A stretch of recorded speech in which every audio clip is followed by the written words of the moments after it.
20 years old mula dito sa Tarlac.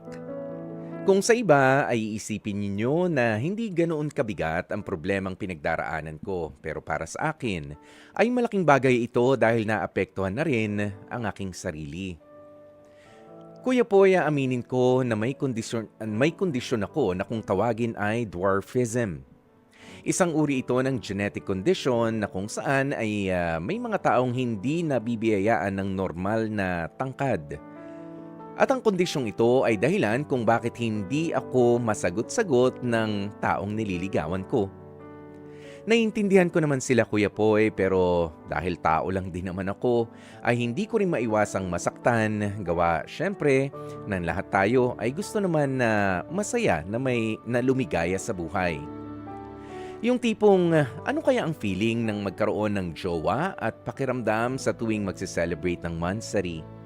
Ano rin kaya ang pakiramdam ng may ka-holding hands o yung feeling kung gaanong kasarap din bang kiligin mula sa iyong minamahal? Kuya Poy, kahit na ganito ang sitwasyon ko, ay thankful pa rin naman ako dahil marami akong mga kaibigan na hindi ko naman naramdaman o narinig sa kanilang anumang panunukso ng dahil sa kalagayan kong ito. Sadyang mailap lang talaga ako sa love life kaya hanggang ngayon ay hindi pa rin ako makatsamba. Hindi ako feeling ko natatakot din sila na baka nga pagdating ng araw ay maging katulad ko naman ang magiging mga anak namin. Alam mo Kuya Poy, poporma pa lamang ako sa isang babae ay sablay na agad dahil hindi naman ako pansinin. Madalas sa mga nakukuha kong rason mula sa mga sinusubukan kong i-date ay sinasabing magfo-focus na lamang daw muna sila sa pag-aaral o kung hindi naman ay stricto daw ang mga magulang nila. Nagigets ko naman sila Kuya Poy pero syempre nasasaktan din ako. Kung minsan tuloy iniisip ko na lamang din na baka nga tatanda na lamang ako ng mag-isa.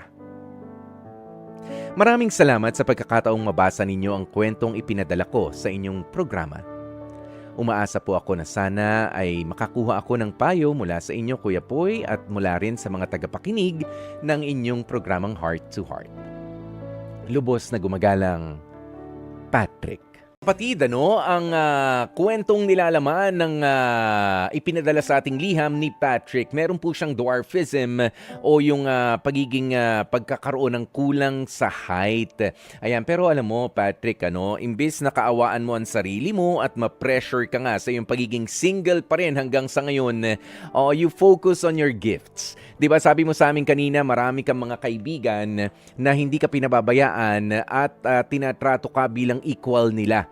Kahit pa nga naiiwanan ka sa height nila nang dahil sa iyong kondisyon, pero dito lang pinakikita na maayos kang kasama, 'di ba? Meron kang circle of friends na sumusuporta sa iyo. Ibig sabihin niyan, mabuti kang tao, 'di ba? Kaya you focus on your gifts, your talents and your skills. At ito lang rin ang paalaala dahil 20 years old ka pa lang Patrick, dahil time will come magiging busy rin ang mga supportive friends mong 'yan at kapag ka nag-iisa ka, wag na wag mong sasabihin sa sarili mo na you are less of a person dahil ikaw ay kulang sa height o meron ka nga nitong dwarfism. Wag kang maging negative dahil yan ang magpapapangit ng pagtingin mo sa buhay.